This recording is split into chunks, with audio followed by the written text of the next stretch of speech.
नमस्कार, स्वागत है आपका हमारे YouTube channel target GS classes पर। दोस्तों, आज हम यूपी टेट, सी टेट और प्राथमिक शिक्षक भर्ती से संबंधित बहुत ही मुख्य, बहुत ही महत्वपूर्ण विषय बाल विकास का 30 क्वेश्चंस का प्रैक्टिस सेट हम आपके लिए लेकर आए हैं।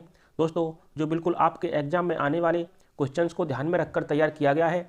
आज से हम रोज़ सभी विषयों के लिए प्रैक्टिस सेट आपके लिए प्रोवाइड कराएंगे, जो कि आपकी आने वाली यूपी टेट, सी टेट की परीक्षाओं के लिए रामबाण साबित होंगे। दोस्तों, हमारे चैनल के माध्यम से आपको निःशुल्क शिक्षा उपलब्ध कराई जाती है, जिसके लिए आपको कोई भी फीस नहीं देना है।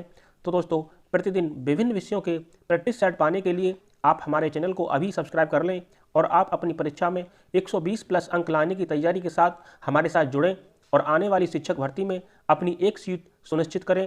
तो चलिए दोस्तों, शुरू करते हैं वीडियो। आज का पहला क्वेश्चन है। आज का पहला क्वेश्चन, एक परिस्थिति में अर्जित ज्ञान का दूसरी परिस्थिति में उपयोग करना कहलाता है। आपको बताना है कि एक परिस्थिति में अर्जित ज्ञान का दूसरी परिस्थिति में उपयोग करना क्या कहलाता है। ऑप्शंस है सीखने की विधियां, सीखने में स्थानांतरण, सीखने में पठार या सीखने में रुचि। दोस्तों, आपको बताना है कि इसका सही आंसर क्या होगा।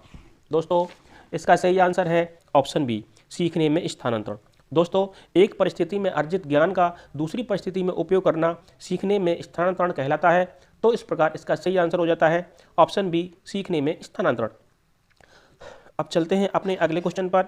अगला क्वेश्चन है, अनुभव द्वारा व्यवहार में परिवर्तन क्या कहलाता है। आपको बताना है कि अनुभव द्वारा जब व्यवहार में परिवर्तन होता है तो उसको हम क्या कहते हैं। ऑप्शंस है स्मृति, ऑप्शन बी सीखना, ऑप्शन सी प्रेरणा या फिर ऑप्शन डी चिंतन। आपको बताना है कि इसका सही आंसर क्या होगा। इसका सही आंसर है ऑप्शन बी, सीखना। दोस्तों, अनुभव द्वारा व्यवहार में परिवर्तन सीखना कहलाता है। तो इस प्रकार इसका सही आंसर है ऑप्शन बी, सीखना। अब चलते हैं अपने अगले क्वेश्चन पर। अगला क्वेश्चन है, विकास की किस अवस्था में बुद्धि का अधिकतम विकास होता है।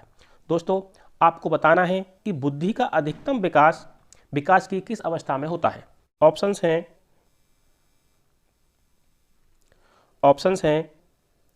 ऑप्शन ए बाल्यावस्था, ऑप्शन बी शैशवावस्था, ऑप्शन सी किशोरावस्था या फिर ऑप्शन डी प्रौढ़ावस्था। आपको बताना है कि इसका सही आंसर क्या होगा। तो दोस्तों, आपको बता दें कि इसका सही आंसर होगा ऑप्शन सी, किशोरावस्था। बुद्धि का अधिकतम विकास किशोरावस्था में सर्वाधिक होता है। तो इस प्रकार इसका आंसर हो जाएगा ऑप्शन सी, किशोरावस्था। अब चलते हैं अपने अगले क्वेश्चन पर। अगला क्वेश्चन है, शिशु का अधिकांश व्यवहार आधारित होता है। आपको बताना है कि शिशु का अधिकांश व्यवहार किस पर आधारित होता है। ऑप्शंस हैं मूल प्रवृत्ति पर, अगला ऑप्शन नैतिकता पर, अगला ऑप्शन वास्तविकता पर या फिर अगला ऑप्शन ध्यान पर। तो दोस्तों, आपको बताना है कि इसका सही आंसर क्या होगा। दोस्तों, इसका सही आंसर होगा ऑप्शन ए, मूल प्रवृत्ति पर। दोस्तों, शिशु का अधिकांश व्यवहार मूल प्रवृत्ति पर आधारित होता है। तो इस प्रकार इसका सही आंसर हो जाएगा ऑप्शन ए, मूल प्रवृत्ति। अब चलते हैं अपने अगले क्वेश्चन पर। अगला क्वेश्चन है क्वेश्चन नंबर 5, अंतर्दृष्टि या सूझ द्वारा सीखने के सिद्धांत में कोहलर महोदय ने किस पर प्रयोग किया था। दोस्तों, आपको बताना है कि अंतर्दृष्टि या सूझ के सिद्धांत में कोहलर ने किस पर प्रयोग किया। ऑप्शन है ऑप्शन ए कुत्ते पर, ऑप्शन बी बनमानुष पर, ऑप्शन सी बिल्ली पर या फिर ऑप्शन डी चूहों पर। आपको बताना है कि कोहलर ने इनमें से किस पर प्रयोग किया था। तो दोस्तों, इसका सही आंसर हो जाएगा ऑप्शन बी, बनमानुष पर। दोस्तों, कोहलर महोदय ने अंतर्दृष्टि या सूझ के सिद्धांत में बनमानुषों पर प्रयोग किया था। चलते हैं अपने अगले क्वेश्चन पर। अगला क्वेश्चन है, यह आवश्यक नहीं है कि दोस्तों अगला क्वेश्चन है, यह आवश्यक नहीं है कि उच्च बुद्धि लब्धि वाले बच्चे डैश में भी उच्च होंगे।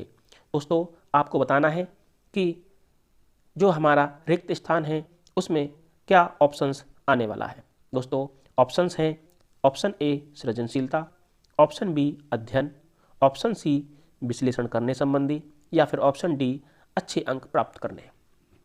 दोस्तों आपको बताना है कि इसका सही आंसर क्या होगा।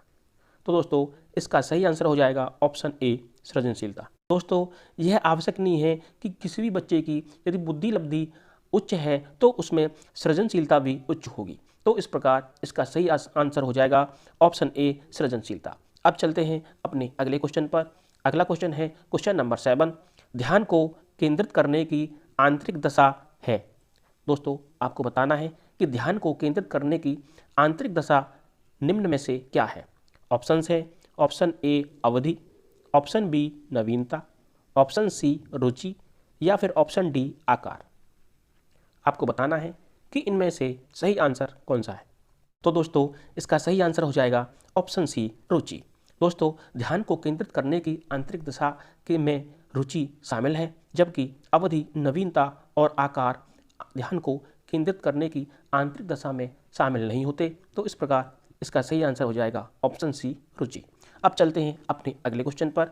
अगला क्वेश्चन है क्वेश्चन नंबर 8, निम्न में से किस विधि का उपयोग स्मृति के मापन के लिए नहीं किया जाता है।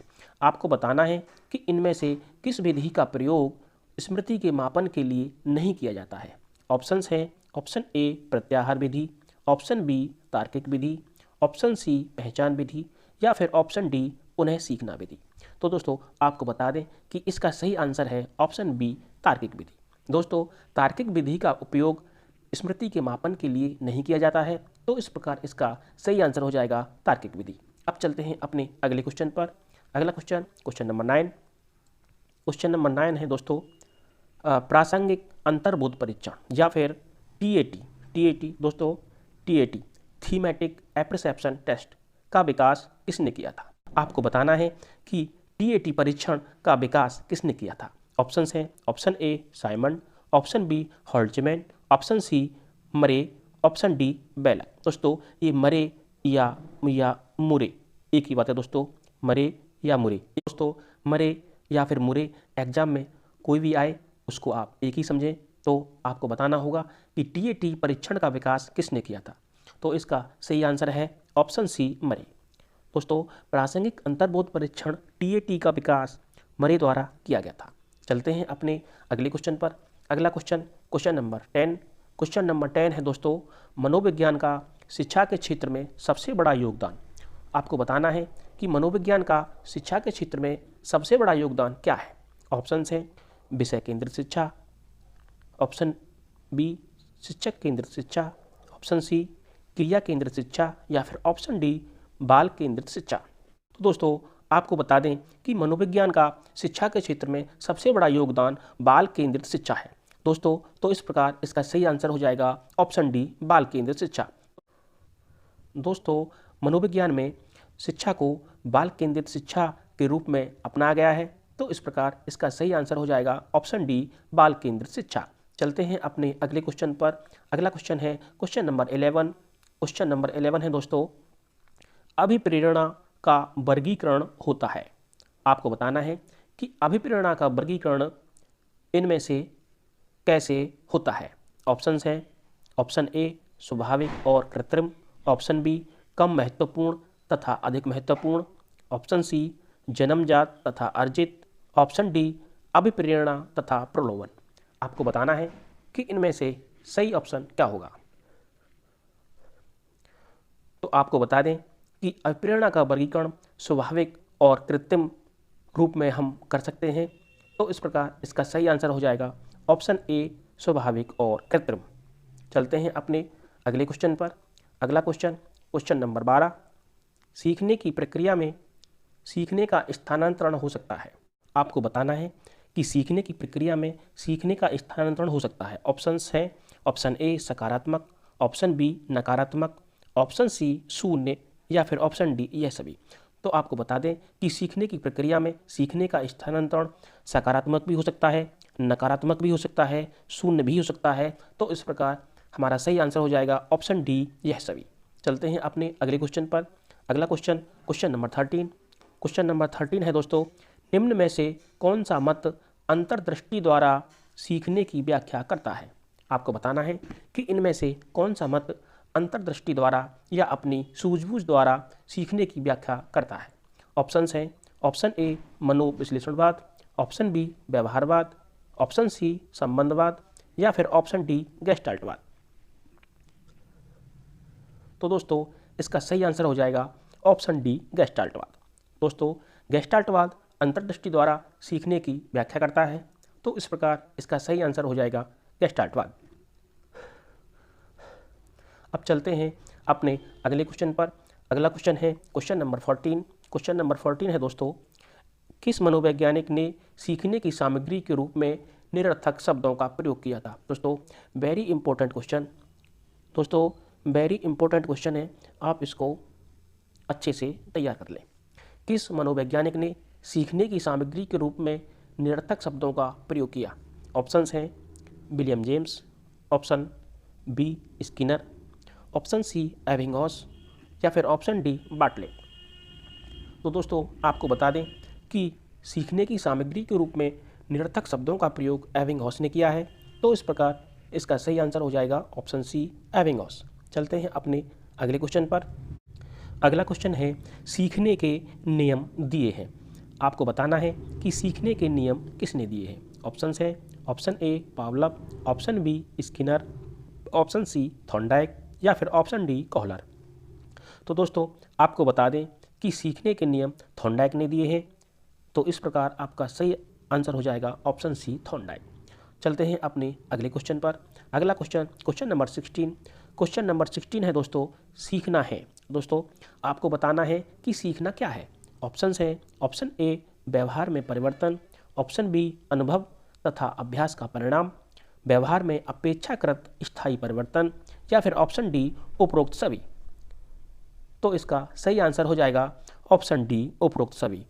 दोस्तों सीखना व्यवहार में परिवर्तन, अनुभव तथा अभ्यास का परिणाम, व्यवहार में अपेक्षाकृत स्थायी परिवर्तन, ये तीनों कहलाता है, तो इस प्रकार इसका सही आंसर हो जाएगा ऑप्शन डी उपरोक्त सभी।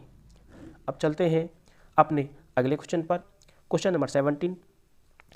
क्वेश्चन नंबर 17 है दोस्तों, शारीरिक वृद्धि और विकास को कहते हैं।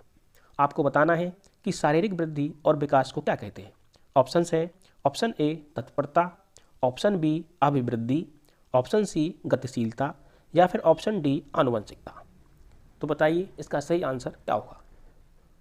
तो दोस्तों इसका सही आंसर होगा ऑप्शन बी अभिवृद्धि। शारीरिक वृद्धि और विकास को अभिवृद्धि के नाम से जाना जाता है, तो इस प्रकार इसका सही आंसर हो जाएगा अभिवृद्धि। दोस्तों अब चलते हैं अपने अगले क्वेश्चन पर। अगला क्वेश्चन है बाल मनोविज्ञान के आधार पर कौन सा कथन सर्वोत्तम है। दोस्तों आपको बताना है कि बाल मनोविज्ञान के आधार पर कौन सा कथन सर्वोत्तम है। ऑप्शन है सारे बच्चे एक जैसे होते हैं, ऑप्शन बी कुछ बच्चे एक जैसे होते हैं, ऑप्शन सी कुछ बच्चे विशिष्ट होते हैं या फिर ऑप्शन डी प्रत्येक बच्चा विशिष्ट होता है। तो दोस्तों बाल मनोविज्ञान के आधार पर प्रत्येक बच्चा विशिष्ट होता है, ये हमारा सर्वोत्तम कथन है, क्योंकि प्रत्येक बच्चा जन्मजात या अर्जित कोई न कोई विशिष्टता लेकर पैदा होता है, तो इस प्रकार हमारा सही आंसर हो जाएगा प्रत्येक बच्चा विशिष्ट होता है। चलते हैं अपने अगले क्वेश्चन पर। अगला क्वेश्चन नंबर 19।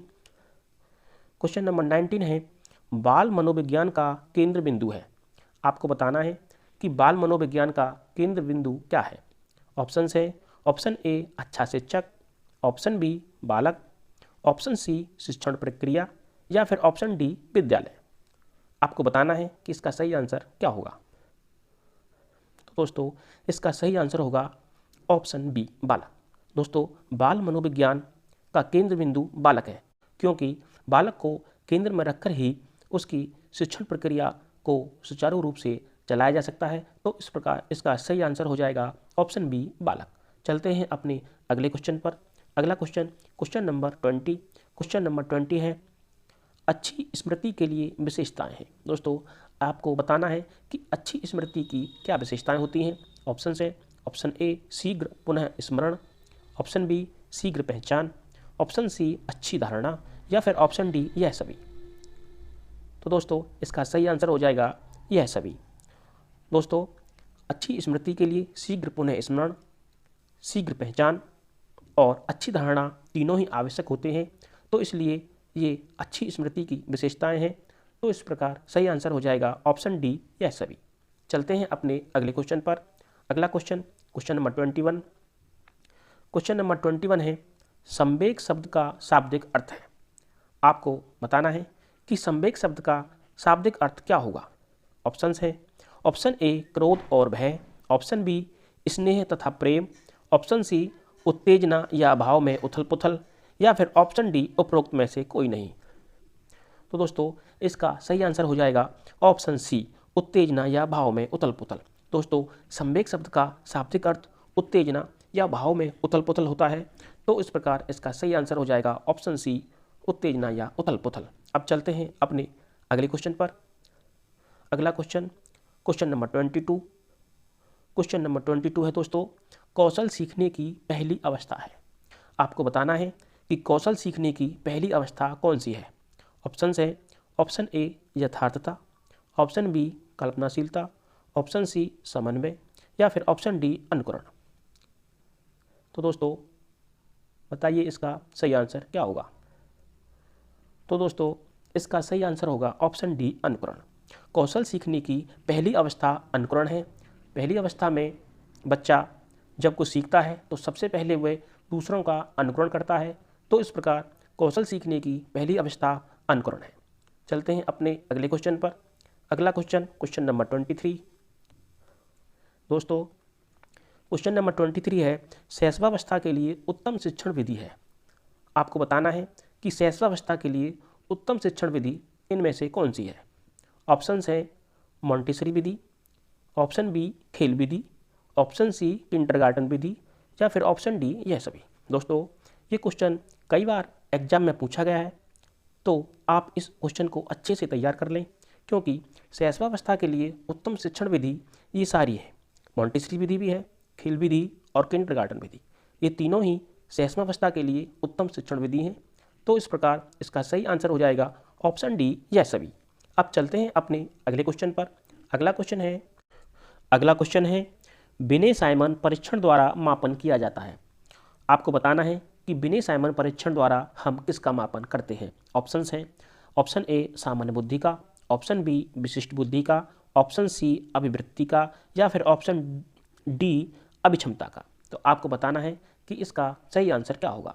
तो इसका सही आंसर है ऑप्शन बी विशिष्ट बुद्धि का। दोस्तों बिने साइमन परीक्षण द्वारा हम विशिष्ट बुद्धि का मापन करते हैं, तो इस प्रकार इसका सही आंसर हो जाएगा ऑप्शन बी विशिष्ट बुद्धि का। अब अगला question, question number 25। Question number 25 है, संवेगात्मक विकास को प्रभावित करने वाले कारक हैं। आपको बताना है कि संवेगात्मक विकास को प्रभावित करने वाले कारक कौन से हैं। ऑप्शंस हैं, ऑप्शन ए शारीरिक स्वास्थ्य, ऑप्शन बी मानसिक योग्यता, ऑप्शन सी थकान, या फिर ऑप्शन डी यह सभी। तो इसका सही आंसर हो जाएगा ऑप्शन डी ये सभी। संवेगात्मक विकास को प्रभावित करने वाले कारकों के अंतर्गत शारीरिक स्वास्थ्य, मानसिक योग्यता, थकान, ये तीनों ही आते हैं। तो इस प्रकार इसका सही आंसर हो जाएगा यह सभी। चलते हैं अपने नेक्स्ट क्वेश्चन पर। Next question, question number 26। सीखने का सर्वाधिक उपयुक्त अर्थ है। आपको बताना है कि सीखने का सर्वाधिक उपयुक्त अर्थ कौन सा है। ऑप्शंस हैं, ऑप्शन ए कौशल अर्जन, ऑप्शन बी ज्ञानार्जन, ऑप्शन सी व्यवहार में परिमार्जन, या फिर ऑप्शन डी व्यक्तिक समायोजन। तो इसका सही आंसर हो जाएगा ऑप्शन सी व्यवहार में परिमार्जन। दोस्तों क्योंकि जब हमारे व्यवहार में कोई पॉजिटिव वे में बदलाव आता है तो उसे हम व्यवहार में परिमार्जन कहते हैं। तो इस प्रकार इसका सही आंसर हो जाएगा ऑप्शन सी व्यवहार में परिमार्जन। अब चलते हैं अपने नेक्स्ट क्वेश्चन पर। Next question, question number 27। Question number 27 है, वाणी दोष नहीं है। आपको बताना है कि वाणी दोष इनमें से कौन सा नहीं है। ऑप्शंस है, ऑप्शन ए ध्वनि परिवर्तन और अस्पष्ट उच्चारण, धीमी या तेज गति से बोलना, हकलाना और तुतलाना, तीव्र अस्पष्ट वाणी। आपको बताना है कि इसमें से वाणी दोष कौन सा नहीं है। तो आपको बता दें कि धीमी या तेज गति से बोलना यह वाणी दोष के अंतर्गत नहीं आता है, जबकि ध्वनि परिवर्तन और अस्पष्ट उच्चारण, हकलाना और तुतलाना, तीव्र अस्पष्ट वाणी, ये सभी वाणी दोष के अंतर्गत आते हैं। तो इस प्रकार इसका सही आंसर हो जाएगा ऑप्शन बी धीमी या तेज गति से बोलना। अब चलते हैं अपने अगले क्वेश्चन पर। अगला क्वेश्चन, क्वेश्चन नंबर 28। व्यक्तित्व के संगठन का स्वरूप है। आपको बताना है कि व्यक्तित्व के संगठन का स्वरूप कैसा है। ऑप्शन ए सामाजिक आर्थिक, ऑप्शन बी मनोवैज्ञानिक शारीरिक, ऑप्शन सी सामाजिक राजनीतिक, या फिर ऑप्शन डी मनोवैज्ञानिक आध्यात्मिक। आपको बताना है कि इसका सही आंसर क्या होगा। तो दोस्तों आपको बता दें कि व्यक्तित्व के संगठन का स्वरूप मनोवैज्ञानिक और शारीरिक है, तो इस प्रकार इसका सही आंसर हो जाएगा ऑप्शन बी मनोवैज्ञानिक और शारीरिक। आप next question number 29। Question number 29 है दोस्तों, शैक्षिक विकास में मूल्यांकन का क्या अर्थ है। ऑप्शन है ऑप्शन ए छात्रों की प्रगति का आकलन, ऑप्शन बी कक्षा अभिलेखों का मूल्यांकन, ऑप्शन सी कार्य निष्पादन का मूल्यांकन, या फिर ऑप्शन डी ज्ञान क्षमता का मूल्यांकन। आपको बताना है कि इसमें सही आंसर क्या होगा। तो दोस्तों इसका सही आंसर हो जाएगा ऑप्शन डी ज्ञान क्षमता का मूल्यांकन। शैक्षिक विकास में मूल्यांकन का अर्थ ज्ञान क्षमता का मूल्यांकन करना है, तो इस प्रकार इसका सही आंसर हो जाएगा ऑप्शन डी ज्ञान क्षमता का मूल्यांकन। अब चलते हैं दोस्तों आज के सेशन के अंतिम क्वेश्चन पर। Question number 30। क्वेश्चन नंबर 30 है दोस्तों, कौन से गुण अच्छे मानसिक स्वास्थ्य के नहीं हैं। आपको बताना है कि कौन से गुण अच्छे मानसिक स्वास्थ्य के नहीं हैं। ऑप्शंस हैं ऑप्शन ए नियमित जीवन संवेगात्मक परिपक्वता, ऑप्शन बी आत्मविश्वास और सहनशीलता, ऑप्शन सी बहुत विनीत स्वयं में सीमित, या फिर ऑप्शन डी स्वयं मूल्यांकन की योग्यता। दोस्तों आपको बता दें कि बहुत विनीत और स्वयं में सीमित ये अच्छे मानसिक स्वास्थ्य के लक्षण नहीं हैं, तो इस प्रकार इसका सही आंसर हो जाएगा ऑप्शन सी बहुत विनीत स्वयं में सीमित। तो दोस्तों ये था हमारा आज का वीडियो। तो दोस्तों ये था हमारा बाल विकास का प्रैक्टिस सेट नंबर 1। अगर आपको वीडियो अच्छा लगा हो या हमारा प्रयास अच्छा लगा हो तो वीडियो को लाइक अवश्य करें और अपने दोस्तों के साथ शेयर करें। और यदि आप हमारे चैनल पर नए हैं तो चैनल को ज़रूर सब्सक्राइब कर लें, क्योंकि आज से प्रतिदिन सभी विषयों के इसी प्रकार के प्रैक्टिस सेट आपको उपलब्ध कराए जाएंगे, जो कि आपके परीक्षा होने तक नियमित रहेंगे।